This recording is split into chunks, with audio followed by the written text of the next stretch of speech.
Hey, what is up, everybody? This is Stevie Breach sitting here, waiting for the bank to open. Thought I would use this time to make my Money in the Bank predictions videos. Honestly, this video might be overshadowed by last night's video a little bit. Over the last few days with the SmackDown and Raw, announcements that they're going to be on USA and on Fox next year. WWE getting big bank. Vince gonna be counting those Benjamins right now, probably still rolling around in that hot tub full of $100 bills. But them extending the pay-per-views doesn't really excite me that much as a fan. I don't really know a lot of fans out there that are excited about extending the amount of time as pay-per-views. This to me just sort of adds up into the amount of time it takes to be a WWE fan these days, with Monday Night Raw, with SmackDown, 205 Live, NXT, and the occasional pay-per-view. I guess you can say the only good thing coming out of this is now on most months out of the year, WWE is only going to be running one pay-per-view. With that being a co-branded show.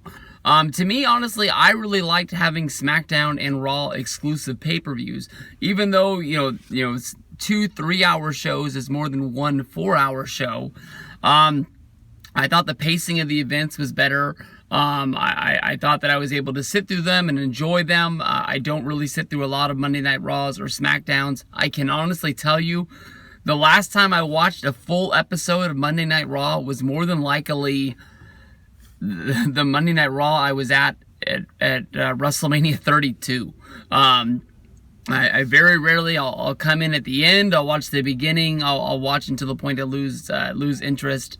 But I'm not really looking forward to the extended hour of the pay-per-view, especially with them adding the pre-show in and making the show even longer. I know that you don't have to watch the pre-show, but normally I sit down and try to get there before the half-hour mark to at least see the match that is included on there. Sometimes they put the match on the pre-show that, I'm not going to say that I'm most excited about, but it is a match that at least, sets the tone for the night and puts them in the right, in the right pace. And it's normally something that has some sort of a storyline, that if you've been watching Raw or SmackDown or following, that you at least want to see if this is the conclusion, what's going to happen there.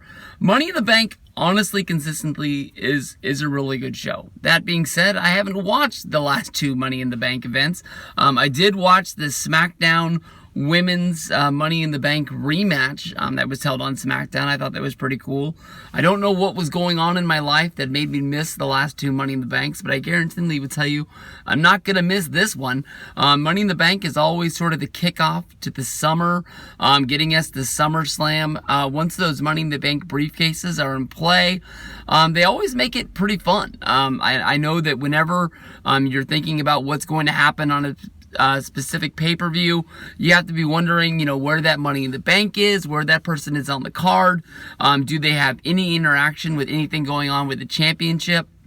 Normally fresh out of the gates, sometimes even the Raw or SmackDown after the pay-per-view, they'll have some sort of a tease where that person knows that they have a chance to be champion, and anytime that you see the champion down, they at least come running down. Baron Corbin lost the Money in the Bank last year pretty soon. I mean, he lost it at the SmackDown before SummerSlam. Some people thought that was to add some sort of, fizz to the Corbin versus Cena match that was happening at SummerSlam.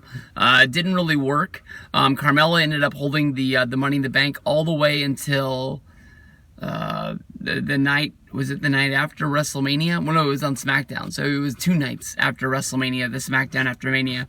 And that was a pretty fun event. It didn't really rank up there with Ziggler cashing in on Del Rio. But it was pretty fun. And she did tease with that Money in the Bank briefcase a few times. My favorite time was actually during the actual Survivor Series women's tag match. I thought that was pretty fun. This is going to be a good show.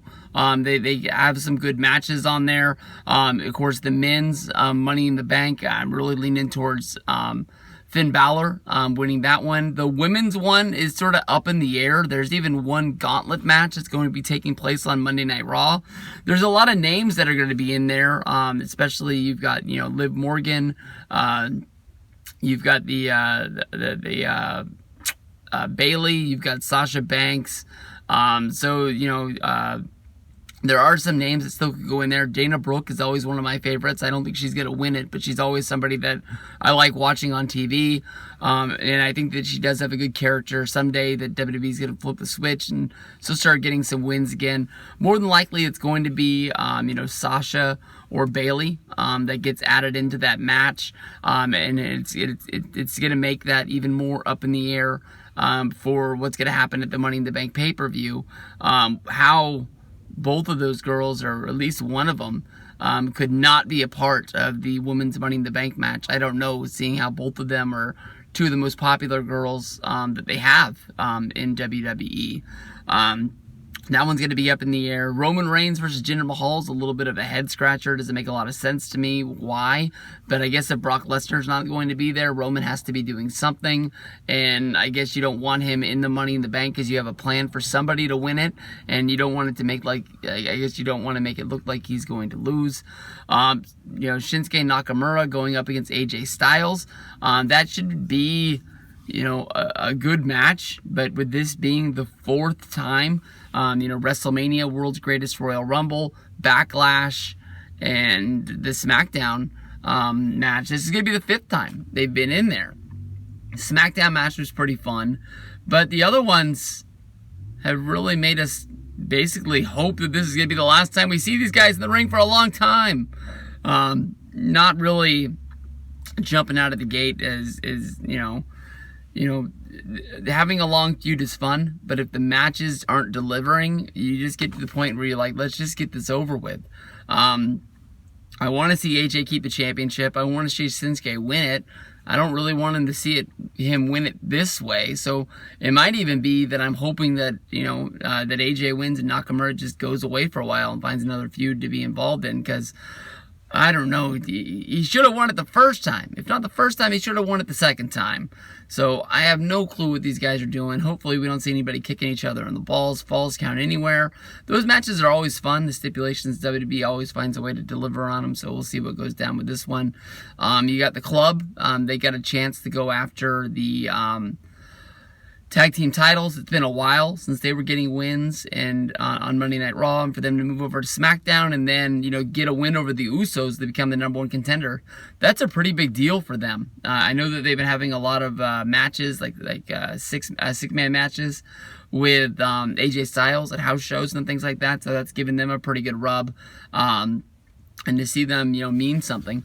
You've got some pretty good women's matches on the card. You've got Carmella going up against Asuka. You've got Nia Jax going up against Rousey.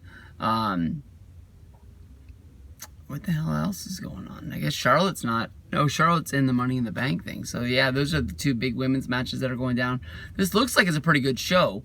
The only thing that's dragging for me on this is the whole 4-hour deal. I'll get over it. I mean, it is what it is.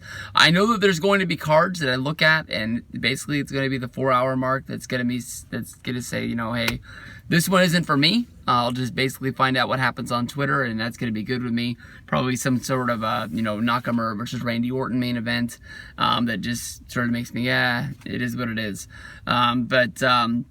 It's not going to be this one. Money in the Bank is always a fun one, and I can't wait to see what goes down. This is like on the 12th of June, so we still got a little bit to get there, but this wasn't shaping up to be a pretty good show.